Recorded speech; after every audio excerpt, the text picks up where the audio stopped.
Hello and welcome to this edition of Arlington Public News. I'm Paul Werlin. And I'm Carla Dorado. At Arlington Public News, we bring you stories of interest to Arlington and surrounding communities. In tonight's newscast, we feature a discussion of the warrant articles considered and voted on at the recent town meeting.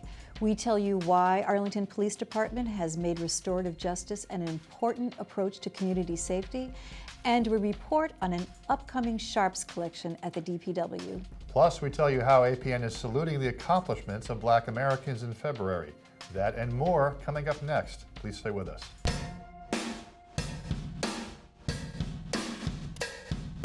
The Massachusetts School Building Authority, MSBA, voted unanimously on January 27th to move forward in addressing the needs of Arlington High School. 97 applicants applied for MSBA grants this past year, and Arlington was among 26 districts selected to continue. Another formal vote will be taken in the spring. The MSBA vote clears the way for Arlington to start planning the long-awaited rebuild of the aging building. According to Arlington Police Chief Frederick Ryan, 29 lives were saved last year when Arlington first responders administered Narcan to reverse potentially fatal heroin and opioid overdoses. In addition, Narcan was administered by friends or family members in 6 instances that were reported to authorities. This is thanks largely to the police department's efforts to distribute Narcan freely to the public as part of the Arlington Outreach Initiative. Arlington Police launched this program last July to combat overdoses in town. In this installment of Your Arlington Dollar, our resident experts, Dean Carmen and Annie LaCourte, analyze the significance of the decisions made at the recent special town meeting and guide us through the implications of those decisions. Hello, everyone, and welcome to this edition of Your Arlington Dollar. We are joined here in the studio again by Dean Carmen and Annie LaCourte. Dean, as you'll remember, is a Finance Committee member, and Annie is a former Board of Selectmen. More importantly for today's discussion, both are town meeting members. So welcome back, and thanks for being here, guys. We do want to spend the balance of today's conversation, I think, talking about what happened at last night's special town meeting. So this was one of the best town meetings I've ever attended. It was very efficient, and the discussions were very thoughtful and factual, and the decisions were made by overwhelming majorities in town meeting. It was really a moment to be proud of for the form of government that Arlington has. So we had 2 articles before us relating to rebuilding the Stratton School, and this was really important. This is the last of the 7 elementary schools that in the late 90s and in 2000 we promised the town we would rebuild or renovate.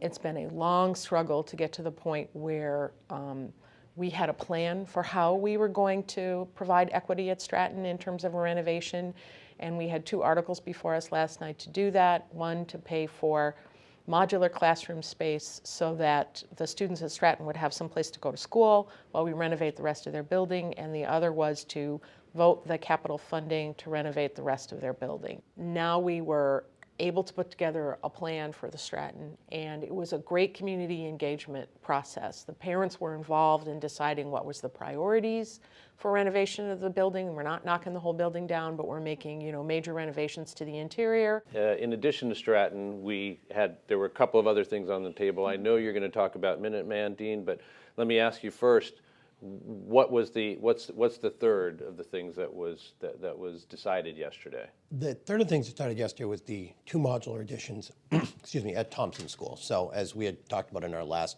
Your Arlington Dollar segment, the Thompson School is over capacity right now due to even though we'll just remind our viewers that it was this rebuilt. is the most recent rebuild. Yep, it has experienced rapid enrollment growth over the last 5 years, which exceeded anybody's expectations, puts the school in a position where they're at what I like to refer to as -1 classrooms, so they need 1 more classroom than the current year than they have. And so something had to be done because as the 2 classrooms of 5th graders leave, we're expecting 4 classrooms of kindergartners to arrive next year. So we're going to go into a larger deficit if we do nothing. And so what adding 2 modules will do next year is it will allow the sections to remain at a reasonable class size. If we had done nothing last night, we would have seen that pattern of 30 kids in a class at Thompson be even worse next year. So this is hopefully, through a series of measures, going to bring class sizes down for 1 year at Thompson. Does not fix the problem long term. If you have something more to say on Thompson, Dean, that's fine. Otherwise, I would invite you to bring us up to date on what's going on with Minuteman. Minuteman, as a lot of people know and some people will be hearing, has been a long challenge and struggle for the town of Arlington. It is a great school. I get up on the floor of town meeting every year and talk about how it's a great school. But structurally, the way the regional agreement works, the way the funding works, just the mechanics of the school, it just was on a bad footing. We put that new regional agreement before town meeting last night, and they overwhelmingly supported a change to the regional agreement, which we're hoping will pass all 16 communities by March 1st, and then we will move to the next phase, which is building a school. The regional agreement that Dean is talking about gives us leverage in a couple of areas. So one thing is that it creates a path for a town to withdraw from the Minuteman agreement that doesn't require the vote of all 16 towns, positive vote to let you go, essentially. It gives us weighted voting on the school committee so that Arlington will now have a percentage of the decision-making power that represents the number of students in the school, okay? And it changes the formula by which capital costs will be distributed, and those changes are in our favor and include distributing some of those capital costs to tuitions for non-member students from non-member communities. We thank Annie LaCourte and Dean Carman for joining us again for another elucidating conversation. And we welcome you back to our next segment of Arlington Dollar at the appropriate time. For your Arlington Dollar, I'm James Milan. Thanks for joining us. Arlington passed the Community Preservation Act in 2014. Arlington joins other communities across the Commonwealth in combining state funding with a 1.5% property tax surcharge to spend for designated purposes, such as open space, affordable housing, and historic preservation. Recently, members of the Community Preservation Committee held a meeting at Town Hall to introduce themselves to the public. Members of the Community Preservation Committee introduced themselves to the public and let them know they have say in how the 1.5% property tax surcharge can be spent. The committee's charge is to listen to the public's priorities, to help us define Arlington's priorities for Community Preservation Act funds. We are not here to set agendas or make priorities on our own. We're here to listen and reflect the community's priorities. I think that's very important. The committee believes about $1.5 million will be raised yearly with a state funding match. The money must go towards open space, recreational land, historic resources, or community housing. But the idea is that items in the capital budget, what the town wants to pay for anyway, could come out of CPA funds. I do think that the Parks and Recreation may be bringing forth a project that is in the 5-year plan for the capital planning people.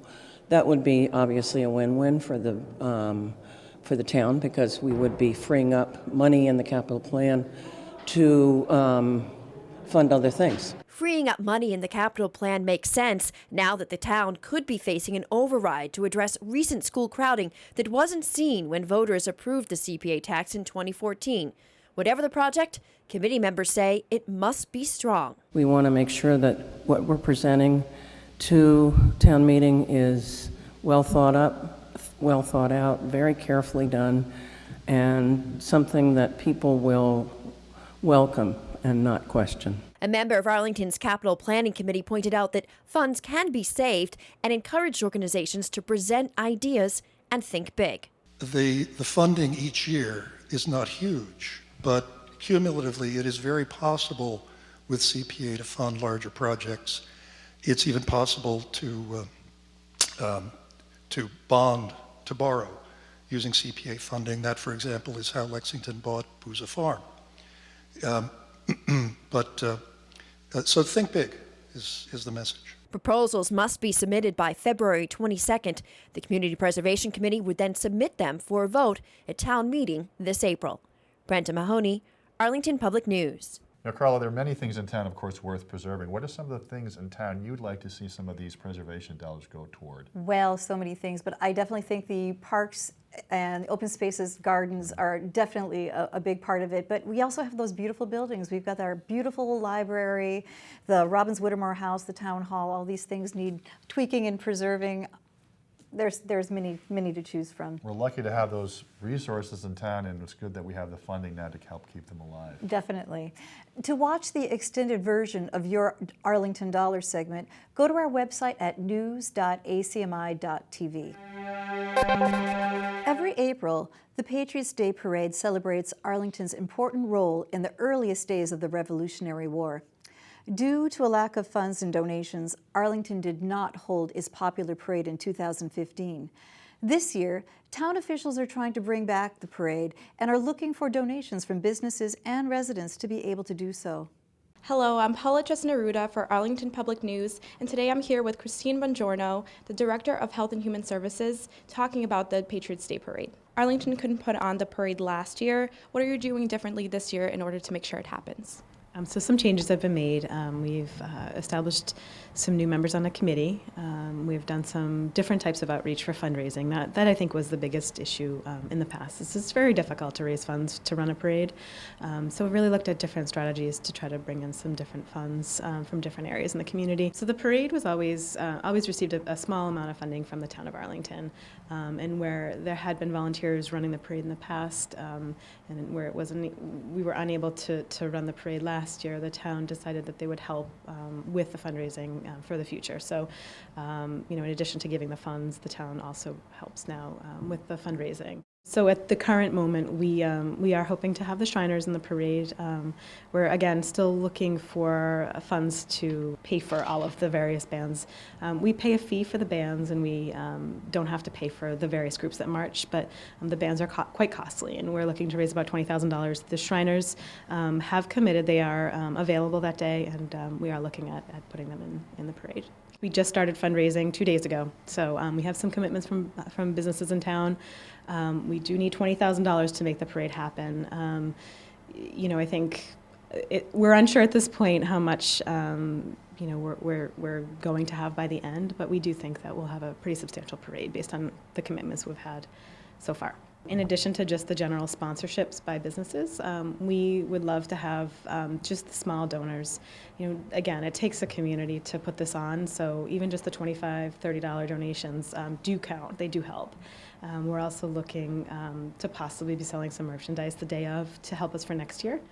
So if people wanted to participate in any way, I think just the small donations, the small little bits of money from many people really can help us make this effort lasting. All right, well, thank you so much, Christine, for being here with us. Of course. So the Patriots Day Parade is set to be held on Sunday, April 17th, 2 p.m. from the Heights to the east.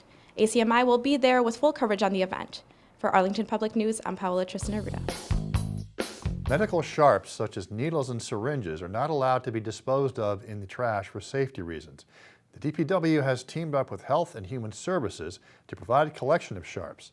APN spoke to Jim Feeney, Arlington's Health Compliance Officer, to find out more. Hello, I'm Paola Neruda, and I'm here at the Department of Public Works, which has recently teamed up with the Health and Human Services to offer a collection of medical sharps. Now we take back sharps really as a matter of public health and safety. Previously, sharps had been able to be disposed of in household trash, but recently state law changed that practice, and now they must be collected and disposed of properly to avoid needle sticks and transmission of any diseases or anything like that. So. Residents are now asked to dispose of their used sharps in approved red biohazard containers readily available around town or online. So the next sharps collection event will be on February 6th of this year from 9 a.m. to 12 p.m. And again, that'll be at the 51 Grove Street, or the DPW town yard.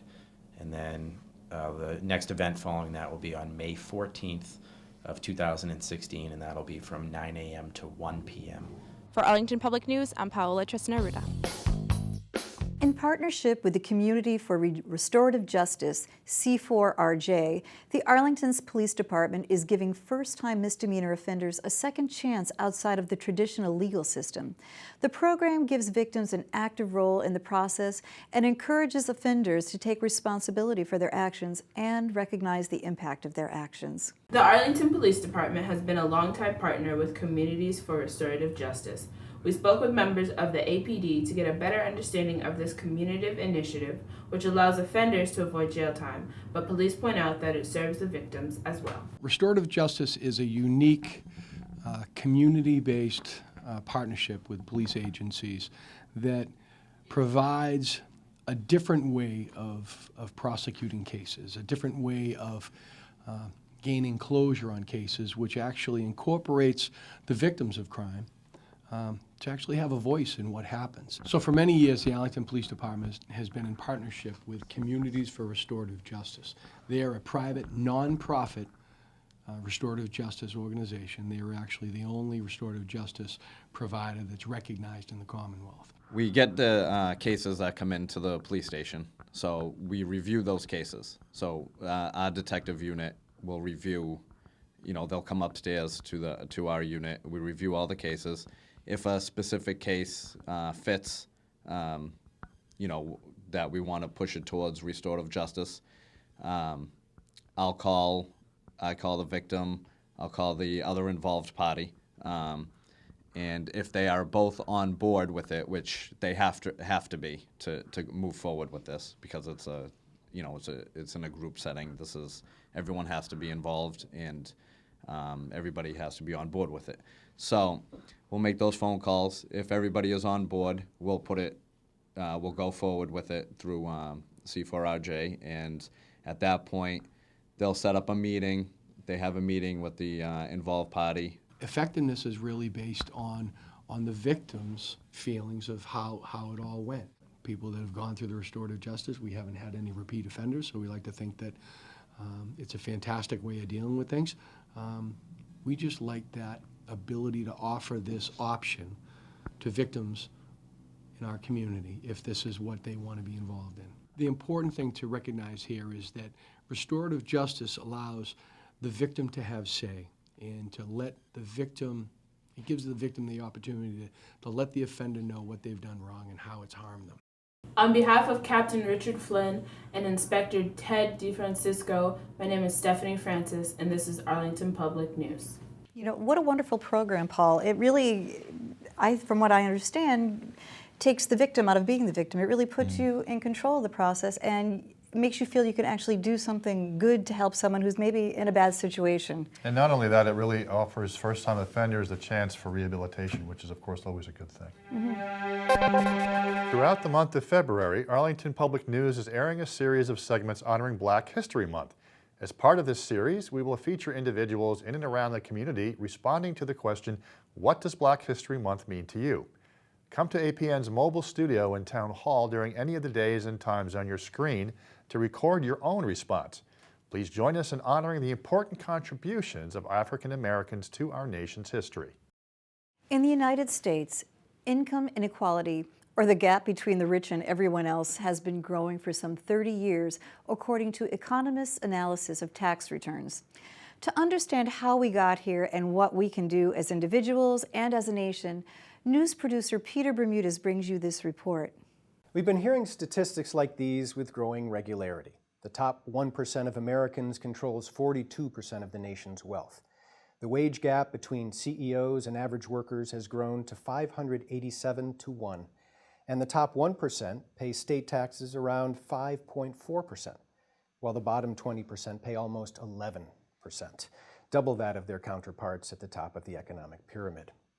How have we come to this place of such drastic inequality, and what can we do to restore some measure of balance? Joining me today to discuss such questions is Les Leopold, co-founder and director of the Labor Institute. He is also the author of 4 books, most recently, Runaway Inequality, an activist's guide to economic justice. Welcome, Les. Thanks for joining us. Thanks for having me. If the 2008 crash was something of a symptom of the inequality that we're talking about, maybe it makes sense to take a step back and look at an occasion which was similar to it. You suggest that there are parallels between 2008 and the crash of 1929 that led to the Great Depression. How are they similar? What causes did they share in your estimation? Actually, it's kind of simple. If you take your foot off the neck of Wall Street, you will get a crash. The period leading up to the 1929 crash, Wall Street was almost entirely deregulated, and they did everything they could to boost the values of their shares, manipulate prices, deceive investors, a whole litany of features that were quite similar to what happened that led up to the Great Recession. After the Great 1929 crash, everyone understood that the lack of regulation, it was like the common knowledge in Washington, the lack of regulation caused the crash. Therefore, we need to put severe regulations on Wall Street. And what changed was a new economic philosophy that came in, which academics call neoliberalism. I prefer to call it the better business climate because liberalism is in the word and it's confusing to people because it's not a liberal program as we now understand the word. The dark underbelly of it was deregulating Wall Street from the controls that had been put in place during the New Deal. And that turned out to be an unmitigated disaster. You suggest that this is absolutely a citizen-led movement, that it's not led from the top, it's led, quote unquote, it's led from the bottom, yes? It requires structure. Okay. Occupy Wall Street feared structure. They did not like a hierarchical organization of any kind, even if it was democratic. So we need structure. We need state, local, national organization, a common organization. You should be able to go anywhere from, Macon, Georgia to Arlington, Massachusetts, and be able to join a chapter. The only way you can come together is if you share a common analysis that says we can't win unless we take on runaway inequality and the power of Wall Street. We got this sort of small is beautiful attitude about our particular organization, but we can't win that way. We need something big. I think I want every viewer to know that they can become part of this campaign. Well, Les, I thank you so much for joining us today. Thanks so much for having me. I really appreciate it. For Les Leopold, I'm Peter Bermudez for Arlington Public News. Up next is our arts and entertainment calendar for upcoming activities for you and your family in and around Arlington. Do you have great ideas that you're eager to put down on paper? Come down to the Robbins Library for the Writer's Workshop for Teens, where published writer Lynette Benton can help with that process. Feel free to bring your short story, novel excerpt, or poetry. Both Ms. Benton and your peers can help you move forward with your project. Sessions go from 6 p.m. to 7:30 p.m. every other Monday from February 8th to March 21st for ages 12 to 18. Who doesn't enjoy laughing? Beach Street Center is holding laughter yoga for seniors to promote physical and emotional well-being through easy and fun exercise routines. No previous yoga experience is necessary. Just come prepared for some dancing, playfulness, and contagious laughter. Sessions are held on Fridays from 12:45 to 1:15 p.m. until February 5th. Valentine's Day is around the corner. Art Lounge is hosting Family Paint Lovebirds, a fun time to create a painting together. Adults and kids of all ages are welcome to come. The event will be held on Sunday, February 14th from 2 p.m. to 4 p.m. and costs $25 per seat. We can't wait to see all of your amazing artwork. Islands Evolving in Isolation is a new exhibition at the Harvard Museum of Natural History that unravels mysteries of biodiversity and evolution. Islands harbor some of the most unusual creatures, from hissing cockroaches to Galapagos tortoises. The exhibition is open from 9 a.m. to 5 p.m. Julia Around Town is back and just in time for winter. She set out to see just how people enjoy the latest little blast of snow before it all melted. The recent winter storm left as much as 3 feet or more of snow in parts of northern Virginia and the Washington, D.C. area, but here in Arlington we got less than 3 inches. This made digging out easy, but some residents still went to Robbins Farm Park to enjoy the snow. I talked to some of them about the storm and advice they had for residents of New York and D.C. So what did you think of the storm yesterday? Well, actually it was barely I couldn't even notice that it was the storm. I mean Only time I got out yesterday is to go shopping. Oh, I was kind of disappointed. We were looking forward to a bigger storm, but it was nice to get enough snow that the kids could come out sledding. So, and easy to clean up afterwards. So, It must be a good change after last year's storms. for sure, but it's still just January, so we'll see what's going to happen in February. Down south, they got much more snow than we got here. Yeah. What would you say to encourage the people down south who are digging out right now? Well, I have one thing just to say. If Boston people could survive last year, they can survive this year. Oh, I wish them lots of luck, for sure. Why do you decide to come sledding today? Because I like playing in the snow and it's fun. It's kind of like a fast ride and I like having like wild rides. Okay. And I really like snow, like slaying down snow. What did you think of the storm we got? I think it was like really big. I played with it like the whole other day and there's a lot of snow in my backyard. I think you go sleighing every day. Okay. Well, how about you go sledding down the hill now? For Arlington Public News, this is Julia Bloom. You know what, Carla, that looks like a lot of fun. I used to do a lot of sledding as a kid, but I think I got PTSD from the snow last year, so I'm kind of glad that it hasn't hit us yet. What? You weren't out for any wild rides, Paul? Not in the snow, no. It was just enough for me. I was shoveling my walk. Well, thank you for joining us this week to explore local events and issues around Arlington.